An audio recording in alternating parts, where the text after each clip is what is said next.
ഇന്ന് ഞാൻ ചെയ്ത് കാണിക്കുന്നത് ദോശയ്ക്കും ഇഡ്ഡലിക്കൊക്കെ കൂട്ടാൻ പറ്റിയ നല്ലൊരു കറിയാണ്. അധികം ഇൻഗ്രീഡിയൻസ് ഒന്നുമില്ല, വളരെ പെട്ടെന്ന് തന്നെ നമുക്ക് ഉണ്ടാക്കിയെടുക്കാനായിട്ടും പറ്റും. ആ കറി ഉണ്ടാക്കുന്നതിനായിട്ട് ഞാൻ ഇതുപോലെ ഒരു പാത്രം വെച്ച് കൊടുത്തിട്ടുണ്ട്. പാത്രം നന്നായിട്ട് ചൂടായി കഴിയുമ്പം അതിലേക്ക് കുറച്ച് വെളിച്ചെണ്ണ ഒഴിച്ചു കൊടുക്കാം. ഒരു 2 ടേബിൾ സ്പൂൺ വെളിച്ചെണ്ണ ഒഴിച്ചു കൊടുക്കുന്നുണ്ട്. ഈ എണ്ണ നല്ലതുപോലെ ചൂടായിട്ട് വരുമ്പം അതിലേക്ക് കുറച്ച് കടുക് ഇട്ട് കൊടുക്കാം. കടുക് പൊട്ടി തുടങ്ങുമ്പം അതിലേക്ക് ഒരു നുള്ള ഉലുവ ഇട്ട് കൊടുക്കാം. ഇനി ഒരു നുള്ള ജീരകം കൂടി ഇട്ട് കൊടുക്കാം, നല്ല ജീരകം. ഇതെല്ലാം പൊട്ടി വരുമ്പം അതിനകത്തേക്ക് നമുക്ക് കുറച്ച് ചെറിയുള്ളി ഇട്ട് കൊടുക്കാം. ഒരു 20 ചുവന്നുള്ളി ഞാൻ എടുത്തിട്ടുണ്ട്. അതിൽ വലിപ്പമുള്ള ഉള്ളിയൊക്കെ ഒന്ന് നടുകെ കീറി കൊടുക്കാം. എന്നിട്ട് എണ്ണയിലിട്ടിട്ട് ഒന്ന് വഴറ്റിയെടുക്കാം. ഈ കൂട്ടത്തിൽ തന്നെ ഒരു 5-6 അല്ലി വെളുത്തുള്ളിയും കൂടി എടുക്കാം. അതും ഒന്ന് നടുകെ കീറിയ ശേഷം അതും ഇട്ട് കൊടുക്കാം. വെളുത്തുള്ളിയും ഈ ചുവന്നുള്ളിയുടെ കൂടെ ഇട്ടിട്ടൊന്ന് വഴറ്റിയെടുക്കാം.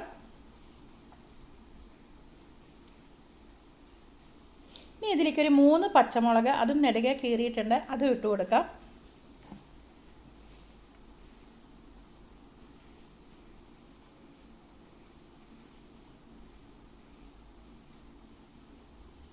കുറച്ച് കറിവേപ്പിൻ്റെ ഇലയും കൂടി ഇട്ട് കൊടുക്കാം.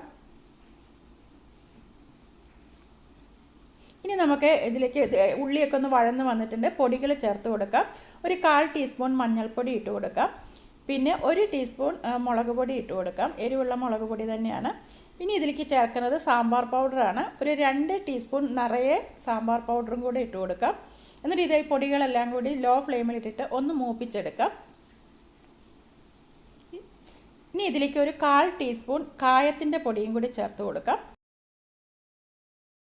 പൊടികളൊന്നും കരിഞ്ഞു പോകാതെ ലോ ഫ്ലെയിമിലിട്ടിട്ട് നല്ലതുപോലെ ഒന്ന് മൂപ്പിച്ചെടുക്കാം. അതിന് ശേഷം നമുക്കിത് ചേർത്ത് കൊടുക്കുന്ന തക്കാളിയാണ്. 3 പഴുത്ത നല്ല വലിയ തക്കാളിയാണ് ഞാൻ എടുത്തിട്ടുള്ളത്. അത് ഇതുപോലെ ചതുര കഷ്ണങ്ങളായി മുറിച്ചെടുത്തിട്ടുണ്ട്. ഈ തക്കാളിയും നമുക്ക് ഈ പൊടികളുടെ കൂടെ ഇട്ടിട്ട് അതും ഒന്ന് വഴറ്റിയെടുക്കാം. അതിനുശേഷം നമുക്ക് കുറച്ച് വെള്ളം ഒഴിച്ചു കൊടുക്കാം. നമ്മുടെ കറി എത്രയാണോ ആവശ്യം അതിനനുസരിച്ചിട്ട് നമുക്ക് വെള്ളം ഒഴിച്ചു കൊടുക്കാം.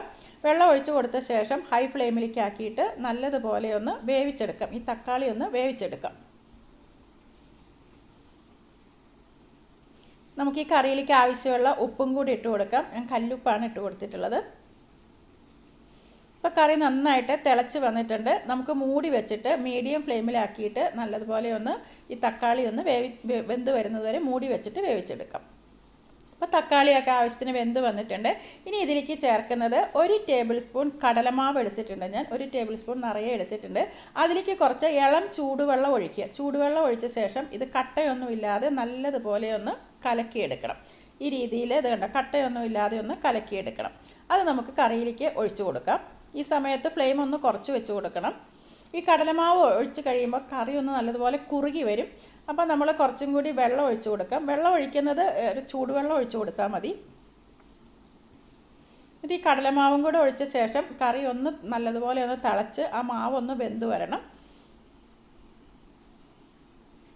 അപ്പം ഞാനിതിലേക്ക് കുറച്ചും കൂടി വെള്ളം ഒഴിച്ചു കൊടുത്തായിരുന്നു. അപ്പോൾ വെള്ളം ഒഴിച്ചിട്ട് നമുക്കൊന്ന് ലൂസാക്കി കൊടുക്കാം. ഇത് പിന്നെ ഇരുന്നിട്ട് ഒന്നും കൂടെ കുറുകി വരും. അപ്പോൾ അതിനനുസരിച്ചിട്ട് നമ്മൾ വെള്ളം ഒഴിച്ചു കൊടുക്കണം.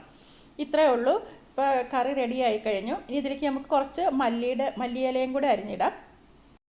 നിങ്ങൾക്ക് ഈ വീഡിയോ ഇഷ്ടപ്പെടുകയാണെങ്കിൽ ഒന്ന് ലൈക്ക് ചെയ്യാനും ഷെയർ ചെയ്യാനും സബ്സ്ക്രൈബ് ചെയ്യാനും കൂടി ഓർക്കണേ.